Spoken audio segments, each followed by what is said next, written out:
Le sérieux n'est pas précisément un attribut de l'existence. Le tragique, oui, parce qu'il implique une idée de désastre gratuit. Alors que le sérieux suggère un minimum de finalité.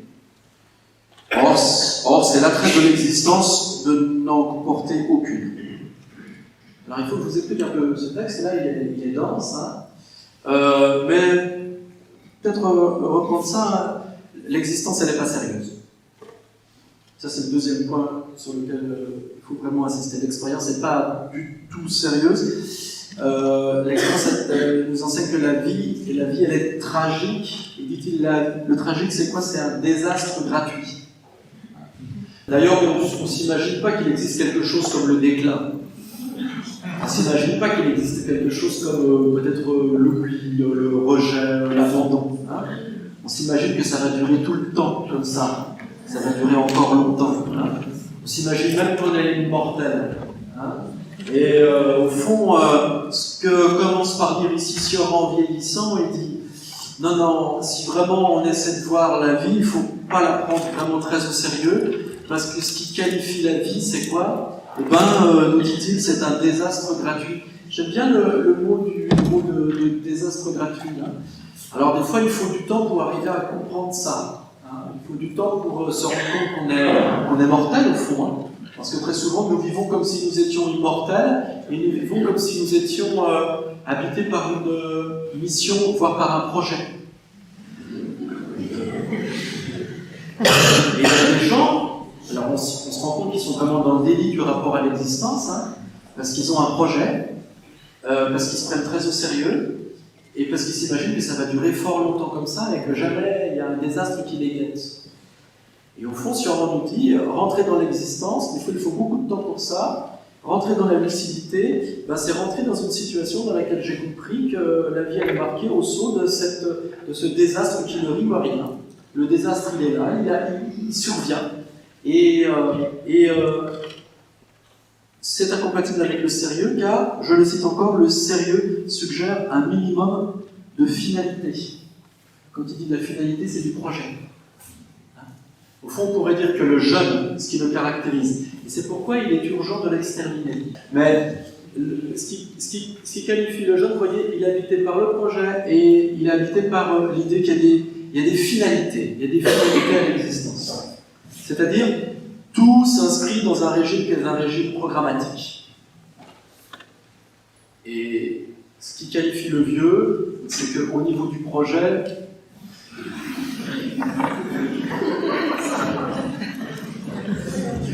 comment dire, on va peut-être...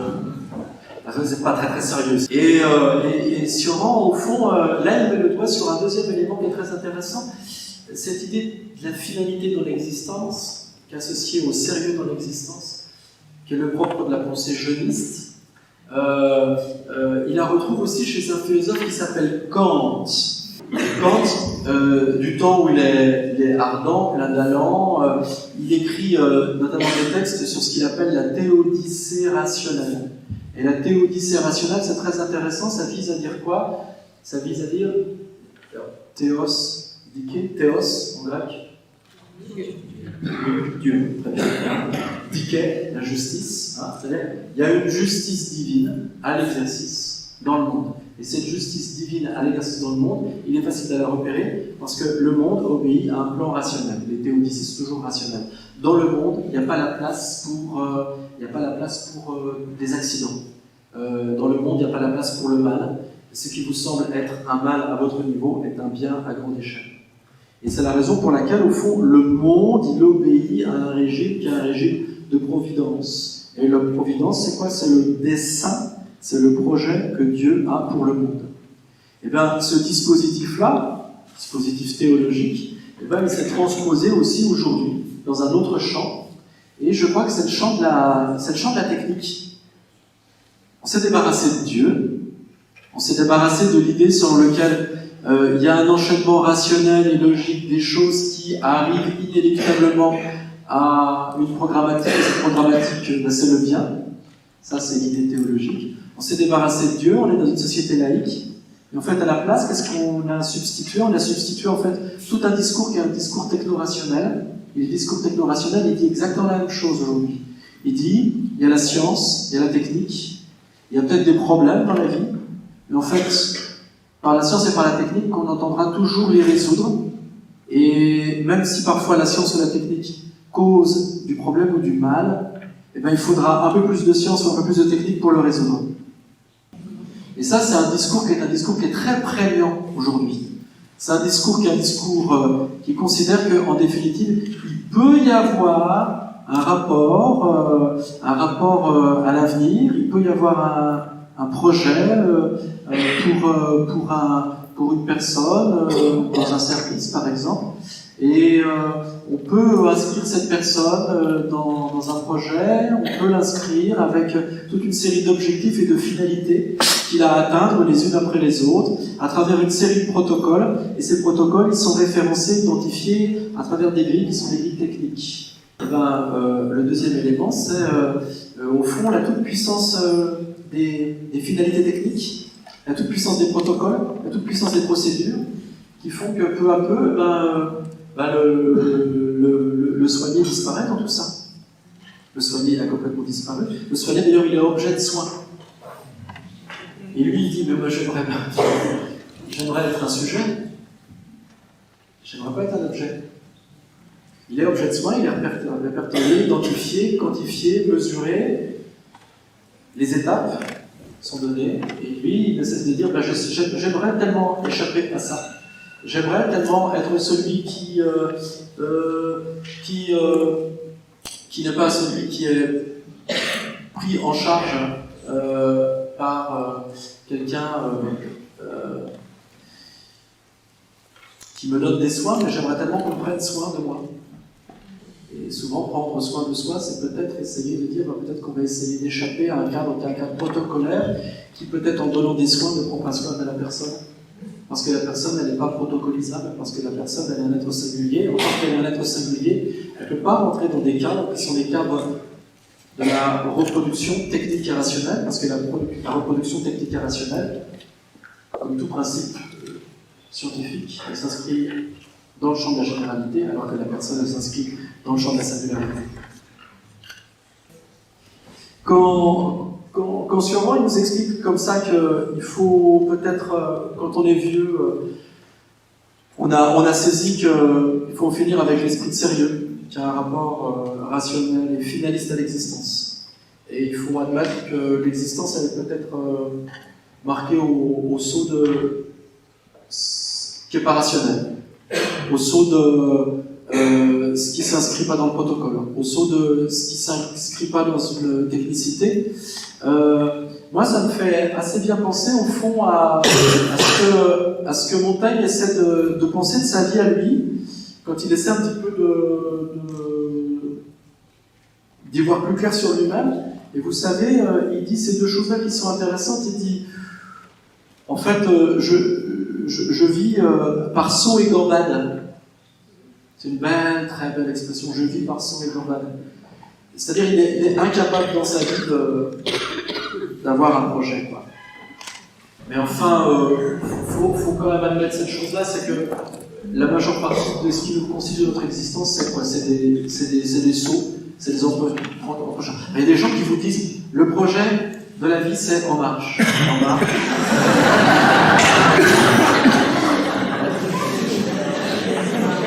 Mais on le sait tous, en fait. Jamais dans la vie, on marche droit. Jamais dans la vie, on marche pas. On saute. On gambade. Mais l'écart entre celui ou celle que vous étiez quand vous avez 20 ans, celui que vous avez 40, ce qui caractérise une vie humaine, c'est qu'elle est marquée au saut de l'errance, au saut de la contradiction, au saut des allers-retours. Les vraies vies, c'est pas les vies où on est en marche, les vraies vies, c'est les vies qui sont buissonnières. Il n'y a pas d'autre vie que buissonnière et errante. À la vie, à la mort, vous dites au début à la gonzesse.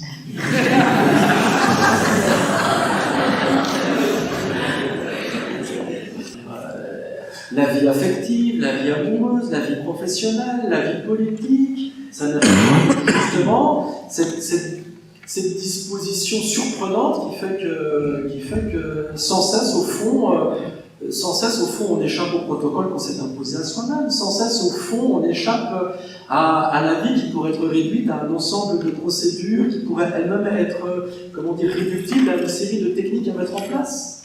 Moi, je suis assez horrifié aujourd'hui de ces philosophes aujourd'hui qui sont sur le devant de la scène, qui arrivent à s'autoproduire.